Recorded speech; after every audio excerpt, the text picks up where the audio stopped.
আমি আর আমার ছেলে এই বাড়িতে থাকতাম। নাতি জন্মানোর পর আমার ছেলের ঝোঁক বাড়লো এই বাড়ি বিক্রির দিকে।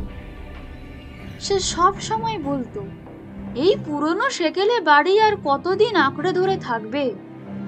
চলো না বাবা, এই বাড়ি বিক্রি করে যে টাকা আসবে তা দিয়ে আমরা ব্যবসা করব, শহরে গিয়ে থাকবো। কিন্তু এই বাড়ি তো আমার পৈতৃক বাড়ি, আমি কেন বিক্রি করব? এই বাড়িতে আমার কত ছোটবেলাকার স্মৃতি ছড়িয়ে আছে। বহুবার ওকে বোঝানোর চেষ্টা করেছি, সে শোনেনি। দিন দিন এই বাড়ি বিক্রি করার ইচ্ছা তার প্রবল হয়ে উঠেছিল। তারপর তারপর কি হলো জানো? কি হলো জানো? এই দেখো, নিজেই দেখে নাও।